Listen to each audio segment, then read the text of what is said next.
chiro chinorwadza mana vanhu 3 ka 1 arata vanhu vanga vatofa zvava kudhara zvandibata isingaite ndikuti kukambani rinofanira kukonzauta mhuri yasara nevanhu vacho kuvaviga zvese kambani inofanira kutakura bhizi ndiyo yaita risk management ndofange riri basa rinoitwa nemufuku rips vari kuita inonzi ship labor panove zvimacrane vanoshandisa manpower vanhu vanongonzi akomana mazoita overtime vonzi 2020 iye oenda ne1.6 rufu rwevana runorwadza kune makambani anomirira vashandi variko but nekuda kwekuti hori wanyanya kunyanya munyika vanenge vachingopiwa futi chekuseri vanhu ivavo basa roitwa nenzira dzisiri idzo.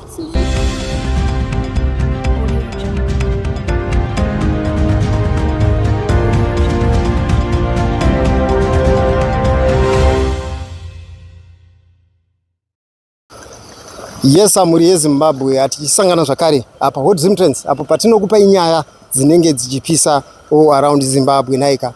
Kutaura kuno tiri kubva kuona mabodies mukati me this glass factory mapararira vanhu vakawanda. Zvinhu zvinorwadza muri yeZimbabwe kuti glass pallet rinorema iro 3.5 tons renge rakabatwa nevanhu vanosvika iwo 8 naika. But tichitarisa chinhu chinorema kudaro 3.5 versus vanhu 8, which means munhu wega anga aine ma kgs akatakura ma kgs anokwanisa kuita iwo 438 kgs. Tine vatauriri vatinawo varwadziwa nechitiko chino suicide kuti todi tiri kuona ma incidents akadai so ari kuramba achiitika. We remember very well kuruwa for the past 2 months ago pakaitika futi chitiko chakadai on another glass factory pakaparara vanhu vakare vanosvika ivo 3 naika. Saka pari zvino tine ma-eyewitnesses atinawo vatinoda kuti vanondidzere kuti chii chanyatsoitika pachiitiko chino suicide. Aiwa, ngativanzwei vachitaura. pakukata nimutona pakukata vaikaye akadarikidza ndiri saka iro kamovement rakaita manje rakuuya kwandiri saka wakuda wazvezvi kuti ngatibate itenta zvezvi vamwana regerera handiri nekuti dai vese vakatoti aiwa tese kudai soka dai pasina kumbonikira zvekuti chero vaiwari saka vakatiza ndo vakakwadzirawo vakatoita saka avo mazvibhisike nemushini here nemushini nemushini wakuita ndiwo uyu mushini wangotori uku uchitogadzika iri awa chiti regedza tigadzire panodzoka mushini toita se kanenge saka wacho akanodambura mabhelt iri akabvawo darikidza manje vaningirika saka handi tichibata manje wamwe waeko wakumuvha kuuya kuaunze kuti ai handimazviona saka richemerwa pakumana vandicho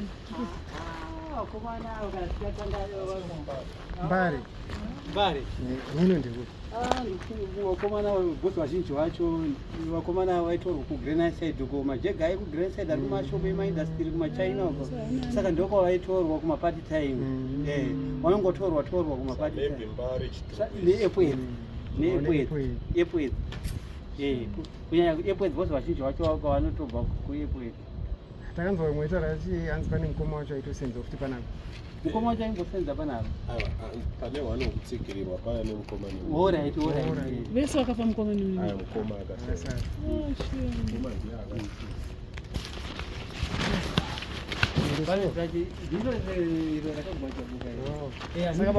akatopinywa akatosimba saka pakuovhale paive kuti ngatitidamburai tigadzirire ndo rakaunga ipa brigade yange yakuzopfanya manje iro rese ranga rakatonaka rakatodai handiri saka ifaya brigade yakazopfanya manje bosi chawakauya nacho chakatadza kudzorera paleti kuti wangotora vanhu smart aiwa wangovato vangovato kungo rakatoya zveslomo zvezve kutodai so saka zvekuti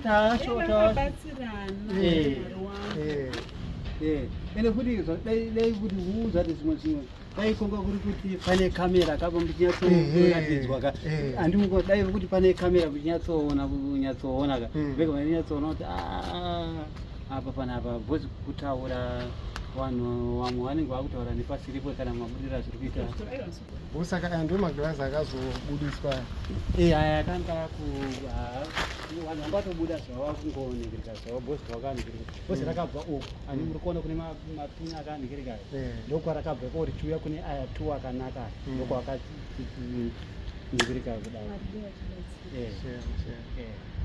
saka wekwabrigade kwakauya vakatadza kuridzorera kurisimudza futi kuti ridaiso nechinhu chawakauya nacho asiwo vanhu vanga vatofa zvava kudhara asi kuti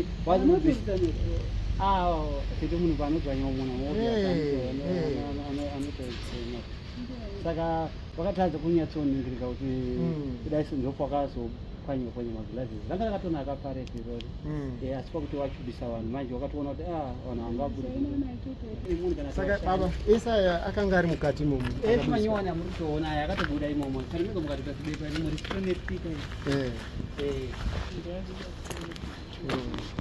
so zvinorwadza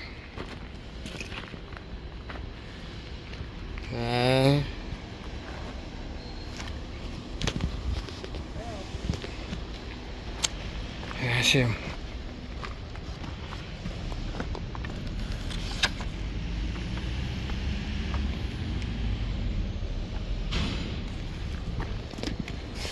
chitiko chinorwadza mana vanhu 3 ka 1 arata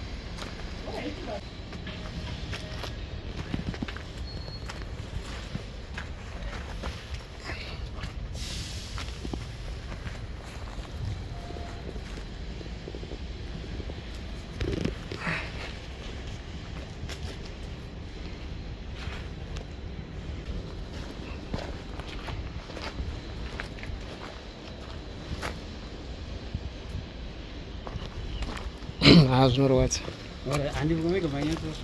zvishuwo ichokwadi zvishuwo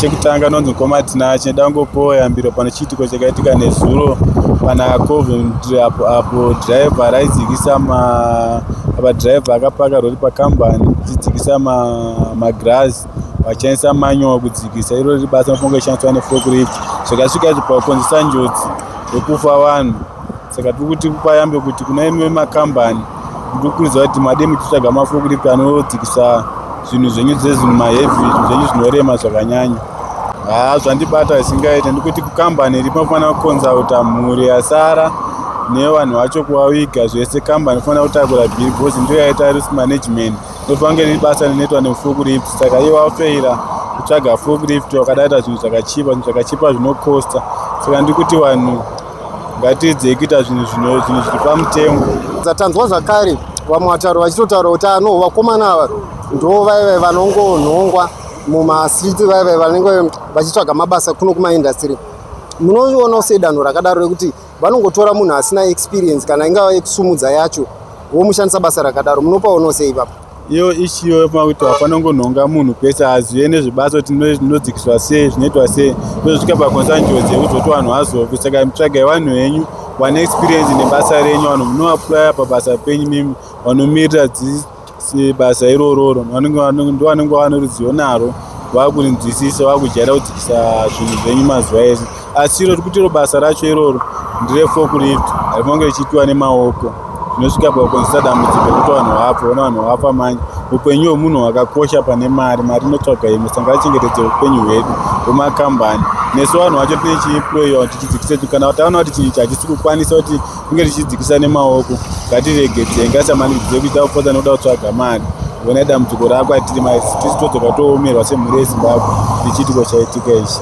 vamwe vataurawo zvakare vakati maybe vaona kuti forklift iri kudhura here munopaonawo sekuti vashedza vanhu iyo forklift iripo inyaya yekusada kubhadhara here kana aiwa inyaya yekusada kubhadhara forklift haitombodhure yakatochipa inochaja pehour saka forklift haitombodhure saka chete iwo waomera chete vada vachishandisa chipiremba vada zvinhu zvakachipa zoti vanhu vanodzizangu vatinokupai $3 kana $5 kokuti tinenge vadanga na $50 per hour saka ndizvo chete zvavangochuza chete saka tikuti tingaona maCompany ngatiwane nzira yayo yekudzikisa zvinhu zvedu maforklift ndo yambo ndikupa kunyanya iyo ndikuti vanhu vafirwa uye padambudziko kaita ndikuti neurombo kuone dambudziko raita ndikuti vanhu vanofanira kuti kambani inofanira kunge ichikubatsirai chemai muine tariro. Ndati mukoma inyaya inobata inodzimbirira. Chekutanga tinoti nematambudziko kumhuri dzine vanhu vakatsimbirirwa. Chechitu tinoti munyika muri kuita problem. Pane mabasa ekuti tinofanira kunge tichihaya machine, but mabosses they use people. Even pavanonyora chiripota kumaridzi makambani vanoti takatenga machine pashanda human power. So zvimwe zvinhu tikumbira kuti hapana here vanhu vanokwanisa kufamba vachiinspecta macompanies. Zvisiri zvokuti hanzi inenge iri company inspection. Zvafanira kuti iwo kanzi uri kushanda pane imwe company, andinobva for example ndinakwanisa kuisa zita recompany, tomboti company yangu inini ndiye ndichikudza kuti uyu ndiye cheerleader anenge achiona security. Even ndikasanyatenga mahelmets pamaresisi anonyora kuti vane mahelmets kuitira kugadzira zita rebasa. Saka senyika vanokwanisa kunge vanofanira kunge pane vanhu ma-individual companies asiri inside the company anofanira kunge achitarisa safety yevanhu. Nokuti unonzi neimwe company last time I check pane company ndakamboenda inzi anosina helmet upinde, usina safety shoe upinde, but chakanishamisa ndakatoswera ndirimo mucompany momo nditofamba nditenderera inside the company.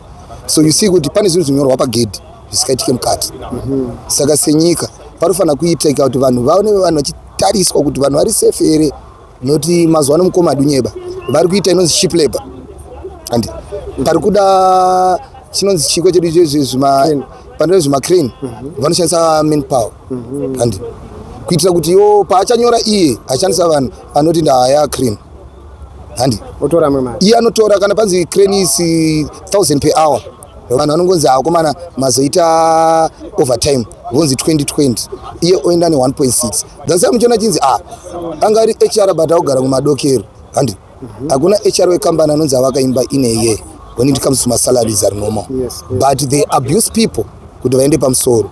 So senyika tiri kumbira kuti dai vakuru vambopatarisa kuti mhuri idzi dziri kufa idzi dzine mhuri yadziri kuriritira. And ivo vari kuuraya vanhu kuti variritire mhuri. Sorry ndachasa kudhisiriwa vari kuabhusa mapauzi evanhu kuuraya mhuri dzevamwana. Noti mhuri yafirwa iyi baba vangu vari kubasa but vanoabhuswa pawa noti vakaramba vanonzi basa rinopera. Semamirira zvakaita muri ziva mabasa kumawana ari kunetsa. Sa munhu anozongoriska for the sake of family nevapfana vake. So takukumbirawo chichemo chandinacho semuZimbabwe dai paita vanhu vanofamba vachitarisa kuti is it everything okay here mumacompanies munoti pane zvavanotaura pasocial media zvavanokufidha idzi zvisiri inside. So they have to go there. Dandi votarisa pacompany zvinhu zvindazviitwe chaizvo senyika. Noti last time ndakatomboenda kune imwe mine ndichinzi vakomana vadonhera mugodhi but mugodhi makadonhera maifanira mashandiswa chino chiko chiexcavator cheche. But pakapinzwa manpower. Saka mukatarisa excavator mapowers ayo nemunhu the different affair. Noti excavator inokwanisa kutsera panotsera vanhu 20 neminute but vanonzitsera. So you see kuti senyika nyaya dziri kurwadza idzi tiri kuluza malives akawanda because of vamwe vanhu vari greed. We have great people, we have great bosses. Iye unonzi uya kubasa everyday ndokupa dollar retransport but kombi yoko unongochigara inonzi dollar kuenda dollar dzoka. But semunhu arida basa you end up akutora kusalary yako you end up iwo isikachakwane. So takumbira senyika ose vanhu vatema tongoti ndati nyaradzaneni mitonyaradzaneni inguva yaMwari inenge yakwana. Ndandi tongoti nematambudziko kuhama dzakashayikirwa tiri kuchema nemi senyika, tiri kuchema nemi sana mukoma nevanin'ina nana sisi nana tete nana mai. Tinemi musarudze tariro, Mwari anoziva zvaakaronga. Nyaya iyi inorwadza, inosiririsa, inonyanya kundibata because ndiri umwe wanhu vanofamba nemuchovha. Saka nyaya yakandisa because nerimwe regore zvinokwanisa ngodonherawo kusaidi kwangu uye zvitoti kune mhuri dzakasangana nedambudziko ingaziteme dzine tariro. Tikuona zvakare chitiko chakadai so zvanzi zvakatomboitika zvakare kuruwa pakafawo zvakare vanhu 3. Iyambiro ipi yamunoda kupa? Tikunzwa zvikuru kuti machaina ndo ari kutora vanhu vasiri experience kuti vaite zvinhu. Iyambiro ipi yamungade kuvapa? Yambiro yatingapa panyaya dzebasa idzi ndeyekuti pavanhu vanenge vachitorwa pakupinda mabasa panoda vanhu vane unyanzvi. Tikatarisa kuri kubasa redu redriving ndo saka panga paine nyaya yekuti munhu afanira kunge aine 5 years experience. Kureva kuti munhu unenge wakunyatsoziva basa rako unenge wane unyanzvi. Saka makambani kazhinji vanofanirwa kuti vanyatsopa master ipapo. Dambudziko rakuitika kurarama kwatiri kuita mazuva nderekuti vamwe vacho vanenge vapinda pamabasa, vanenge vapinda pamabasa nechioko muhomwe, kuti ongonzi munhu akwanise kuva ari pachi ave ari pabasa. Ndo zvimwe zvatingakurudzira kuti kuva maowners emakambani, vanhu vanenge vari pamabasa ndo vanhu vari experienced nebasa ravo. Touyawo zvakare panyaya yekuti vashandirwi vanotora cheap labor yekuti vatora vakomana yekuti vanogona kungowapa kana $5 asi crane iripo inokwanisa kuhaiwa. Kufunga kwenyu chii chiri kuita kuti vanhanhire kuvakomana vema$5 asi crane iripo? Ndio nyaya zvinodzoka pakuda kubuda pakuti vanenge vachida cheap labor. Cheap labor ndio inozosvika pakuti yatisvitsa patsaona dzakaita seidzodzidzi. Saka zvinhu zvinenge zvifanirwa kumaswa. Kune makambani vanomirira vashandi variko, ndo vanenge vane mainspection yawo yekuti basa riri kuitwa apa rinokodzera here kunge richiitwa nemaoko atinenge richida machine. But nekuda kwekuti hori wanyanya kunyanya munyika, vanenge vachingopiwa futi chekuseri vanhu ivavo, basa roitwa nenzira dzisiri idzo. Saka tinechikurudzira kuti panenge pachifanirwa kushanda machine ngapaite kuti pashande machine. But baba pamakazvinzwa moyo wenyu mafila sei rufu rwevana? Rufu rwevana runorwadza. Rwakabva rwandifungisa imwe tsaona yerimwe regore rakaitika pane imwe yeetano yavana vangu vachitenda kuchengeta umwe munhu. Vavasangana netsaona yekuti ivo vanga vari kuchengeta mumwe munhu vakasangana netruck raibva kugreenfield uko, vavashayikira futi panzvimbo pasame spot ipapo. Saka dzimwe nyaya dzinoti dzikapinda munzeve dzevanhu munyika so dzinosiririsa, dzinorwadza. Pane zvinenge zvichiitika tova tiine kakuchenjererawo kunyanya kune ava vakasangana netsaona vari pabasa apa. Kana maonawo kuti pane basa rakada kuita seirororo, zvinenge kushanda neuchenjeri. Zvisinei tinongoti sekutaura kwedu kwemazuva ese pachivanhu chedu toita sei ngatichemei tiine tariro. Totiwo zvakare kuhurumende chichemo chipi chamunoda kukumbira zvakare tichitarisa maitiro ari kuita makambani andeye machinese ari kuwadza vanhu kunyanya emaglass factories vaya, chingava chipi chichemo chenyu kuhurumende? Chichemo chingadiwa kuhurumende ndechekuti kuvanhu vakaita sevo vanenge vaine makambani, tine imwe example futi yakuitika mutoro, pane building yakatsva yanga iri yemaglass chete. Toona izvi renovation iripo yakuitwa ichinhu choratidza kuti chinhu chakaita sei chakasimba, kureva kuti zvinhu zvakaitwa recorrection handiti. Saka ndo zvinhu zvatinochikurudzira pamakambanies kuti vanenge vaine unyanzvi vave vanenge vachimaster zvinhu maworking conditions anenge ari pamakambanies, kunyanya kune vanoita zvemainspection vehurumende. Chiitiko ichi chakatirwadza ichi. Chiitiko chakatirwadza. Regai nditange kutaura nezita. Zita ndinozitaura emushanya. Chiitiko ichi tinokurudzira varungu kuti vadzidzise vanhu mabatirwo anoitwa zvinhu uye vayo neproper maworksuits, mahelmets, safety shoe. Then poitwa induction yekudzidzisa kuti zvinhu zvinobatwa sei. Uyezve kana chinhu chifanira kutakurwa nemachine like forklift, ngavatsvage maforklift, kwete kutora vanhu vakawanda pachinhu chinode mushini, zvinokuwadzise vanhu. Seipapapa paiburuswa zvinhu ipapapa zvinhu zvaifanira kunge zvichiburuswa nemushini, asi vakatore vanhu vari kukata makosi avo nekushandisa labor yakawanda pabasa rinoda machine. Saka chiitiko chinorwadza kuti chinopedzisira chaurayisa vanhu. Kuvashandirwa ava kunyanya kumachina ndo kune nyaya hombe idzodzedzi dzekuti kubhadhara zvinhu havadi, vanode kushandisa munhu oti rori rese upuwa $3 zviri zvinhu zvokuti zvaifanira kutorerwa forklift yoita basa rayo yobhadharwa mari yayo. Vari kukata makosi avo nekushandisa vanhu.